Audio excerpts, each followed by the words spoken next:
राखी को आदिल ने बहुत मतलब मारा है और कहीं ना कहीं आदिल का ये भी आरोप है कि राखी ने भी आदिल को मारा है। अभी आदिल को ले ले जा रहे हैं और कोर्ट में ले जा रहे हैं चेकअप के लिए। क्या कुछ कहना चाहोगे इसके बारे में? देखो, आदिल को अगर राखी ने मारा है तो उसके फिंगरप्रिंट्स तो मिलेंगे। एक लड़की के मारने में और अपने आप को मारने में पता चल जाता है। और एक पति को एक औरत क्यों मारेगी? जिसके लिए वो 7 महीने से चुप बैठी, उसकी मार खाती रही, उसकी टॉर्चर सहती रही, उसकी झूठ को बर्दाश्त किया, पैसे उसने लुटा दिए, उसकी ये भी पता चला कि शादीशुदा है वो, और राखी ने 4 लड़कियों को उससे छुड़वाया। एक औरत ने सब जान के कि उसके साथ ऐसे ऐसे बर्ताव हुए हैं, इतना टॉर्चर किया है, तो वो क्या मारेगी? राखी तो चींटी भी नहीं मार सकती। वो दिखती ऐसी है क्योंकि वो एक्ट्रेस है, वो स्ट्रांग है, वो हर औरत की एक छवि है। वो हर लड़की को आश्वासन देती है कि ज़िंदगी में खुद जियो, खुद अपने आप पे मेहनत करके जियो, किसी के बलबूते पे मत रहो।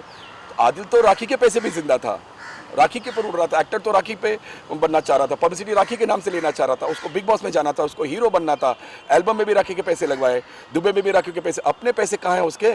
तो जिस आदमी के पास पैसे नहीं है वो मार खाएगा या मारेगा, ये भी तो आप समझ लीजिए ना। आदिल ने उसको इतना टॉर्चर किया, इतना मारा है, लेकिन जिस दिन से माँ गई है उसी दिन माँ के आशीर्वाद से, माँ के प्यार से, माँ की छाया जो उसके सर पर है, उसने राखी को ताकत दी है, राखी को आश्वासन दिया है। आदिल के बारे में सब कुछ सच्चाई बताई उसकी, उसके सारे वीडियोस वायरल जो हुए हैं लड़की के साथ, उसकी फ़ोटोज़ सब देखे, उसकी न्यूडिटी उसके साथ देखी, किसिंग के सीन्स देखे। एक हस्बैंड अगर बाहर ऐसा करता है तो सोचो कितनी लड़कियों को उसने बर्बाद किया है। कितने फ़ोन्स आए लड़कियों के राखी को, जब राखी ने कंप्लेन की है कि अगर तू कर सकते तो हम भी आएंगे तेरे साथ। 5-6 लड़कियां जिनको आदिल ने बर्बाद किया है, मैसूर में, बेंगलोर में, दिल्ली में, मुंबई में, और फिर भी वो शादीशुदा निकला। वो सिर्फ लव जिहाद का ये जो सिस्टम करना चाह रहा था, वो सबके सामने लेके जाना चाह रहा था कि राखी जैसी लड़की अगर मेरे साथ आ गई तो बहुत सारी लड़कियों को ऐसा लगता है कि अगर राखी हो सकते तो हम भी क्यों नहीं। और इन फंसने से आज माँ ने उसे बचा दिया। आज माँ के आशीर्वाद से राखी हिम्मत करके पुलिस स्टेशन में गई है, तो वो अपनी लड़ाई लड़ रही है। अगर उसको मारा है, उसके पेट पे लात मारी, राखी के पास सारे वीडियोज़ हैं, और वो मारते हुए शूट करता था वीडियो, दिखाने के लिए लोगों को कि देखो मैं ऐसे रखता हूँ एक हीरोइन को, एक एक्ट्रेस को। लेकिन ये जो माँ की ताकत ने उसको हिम्मत दी, और आज वो पुलिस स्टेशन गई है, पुलिस ने उसको आश्वासन दिए, उसकी सारी जितनी बातें थी, उसकी जितनी भी धाराएं लगाई गई है, वो सब एक्सेप्ट की है। कोई भी पुलिस वाला इतनी जल्दी एक्सेप्ट नहीं करता, लेकिन राखी सच्चे आंसू रोई है, सच्चा दर्द देखा है उसने, इसलिए उसकी सारी बातों को रिकॉर्ड करके उसमें धाराएं लगाई गई है। वो अरेस्ट हुआ है, और अगर वो आदिल मेडिकल में जाता भी है तो मेडिकल में अभी बताएगा, मेडिकल में अभी बताएगा। मेडिकल में बताना चाहिए था जिस दिन मारा था राखी को, तुमने जिस दिन मारा उस दिन हमने मेडिकल कराया था, आज से 10 दिन पहले। तो मेडिकल जिसने कराया वो बता रहे हैं। अगर आज पुलिस लेके गई है वो, तो मैं भी अपने को नोच के मैं बोलूँ कि मुझे आपने मारा है, आप मुझे लेके चलो, आप मुझे लेके चलो मेडिकल में, हाँ दिखेगा कि मैंने आपने मुझे मारा है। तो ये तो सबको पता है, लेकिन वो आज क्यों बोल रहा है मेडिकल? आज क्योंकि उसको घमंड था अपने आप पे, उसको अपने आप पे इतना घमंड था कि राखी कुछ नहीं करेगी। जबकि कल अरेस्ट होने के पहले उसने इतने फ़ोन्स किए, मुझे फ़ोन किए, माफ़ी मांग रहा था, राखी के पैर पे गिर रहा था। राखी ने बोला बस मैंने 7 महीने से तुझे मौका दिया, तुझे वक्त दिया, तुझे टाइम दिया, तूने मुझे सिर्फ यूज़ किया, लेकिन अब हद पार हो चुकी है। कहीं ना कहीं राखी का ये भी कहना है कि आदिल के ऊपर पहले से बहुत सारे क्रिमिनल केस चालू है, जैसे कि कार चोरी की और भी बहुत कुछ। बहुत सारे केसेस निकलेंगे सर, अभी बहुत सारे केसेस निकलेंगे, क्योंकि हम राखी के सामने नहीं बोलते हैं। राखी जो करती है वो अपने मन की करती है। वो एक मैच्योर लड़की है, वो एक एक्ट्रेस है, मैं भाई हूँ, लेकिन हमारे रिश्ते ऐसे कि राखी जो करती है वो अपनी हिसाब से करती है। अगर उससे लगता है कि मैं इसके साथ अपनी ज़िंदगी बिताना चाहती हूँ तो उसको खुली छूट है। टुडे आज हमारी जो हमारी हिंदुस्तान की जो सभ्यता है उसके हिसाब से अगर वो खुश थी तो हम भी खुश थे।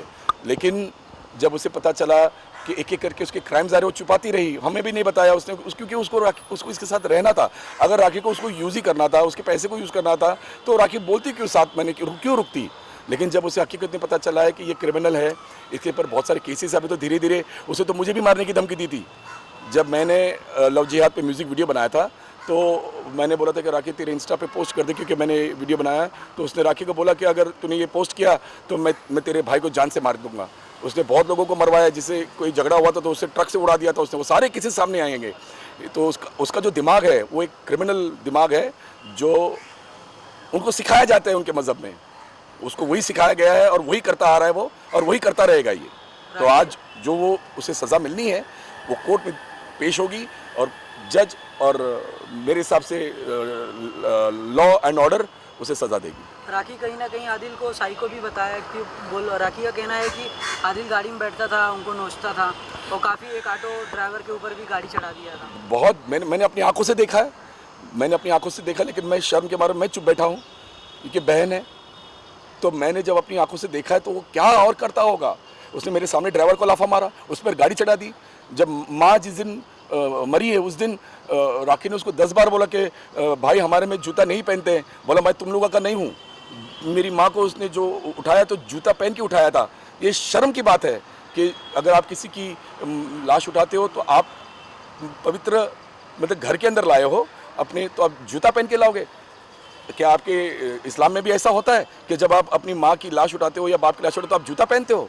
शर्म की बात है। और राखी उसको बोलती रही, उसने उसको हटा दिया, इतनी ज़ोर से मारा तो राखी चुपचाप साइड में हो गई।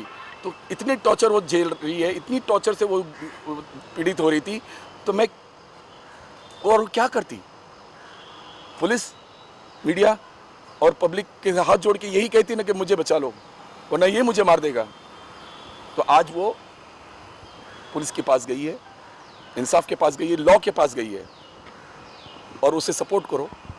और उसकी सपोर्ट से ही अगर वो जीत गई तो इस देश की हर बेटी जीत जाएगी। चुप रहते तो उसको मार डालता, और कुछ राखी का नहीं। ये भी कहना है कि आदिल ने पहले से भी शादीशुदा था, और कहीं ना कहीं उसके बाद भी वो कई अफेयर चलाए। उसके बाद वो शादीशुदा भी था, और उसके मैंने बताया है ना आपको कि राखी को इतनी लड़कियों के फ़ोन्स आए हैं, मुझे इतने लोगों के फ़ोन्स आए हैं कि आपने बहुत अच्छा किया इस लड़के के बारे में अगर कंप्लेंट कर दी। हमारी हिम्मत नहीं हुई, क्योंकि वो हमें मारने की धमकी देता था। उसने राखी को भी धमकी दी थी मारने की। उसको तो ये प्लान था कि एक वीडियो कॉल मिली है जिसने बोला कि इस साल के एंड तक इसको तमाम करके फिर हम आराम से रहेंगे। तो वो किसको बोला था, उसकी वाइफ को या उसकी गर्लफ्रेंड को? ये क्या बातें थी, ये क्या प्लान था? और हम तो डर रहे थे, हम तो बार बार राखी को फ़ोन करते थे। जब से राखी का ये पता है तो हम राखी का अगर फ़ोन भी बंद आता है तो हम मैसेज छोड़ते हैं, कि हम खुद डर रहे थे कि ये 12 दिन में ऐसा कुछ हरकत ना कर ले कि फिर हमारे पास कुछ भी नहीं रहता। तो मीडिया तो यही बोलती कि राखी सुसाइड कर ली, जैसे सुशांत का हो गया। क्या हुआ? सब कुछ बंद, कोई कुछ नहीं पूछ रहा है सुशांत का। वैसे ही राखी का होता। जिया खान का क्या हुआ? किसी ने पूछा? सब कुछ बंद हो गया। वैसे ही राखी का होता, कुछ दिन में बस न्यूज़ चलती, उसके बाद आदिल गुल, सब कुछ उसका। वही तो प्लान था, जो माँ ने पीछे रहकर राखी को हिम्मत दी, माँ ने आशीर्वाद दिया। माँ कहते हैं कि बच्चों के साथ ही रहती है, उनको साया बन के रहती है। साया बन के आज इसको इतनी हिम्मत दी कि वो पुलिस स्टेशन जाकर आज जो केस किया है, अब आदिल कभी ज़िंदगी में किसी और लड़की को बर्बाद नहीं कर पाएगा। Thank you sir.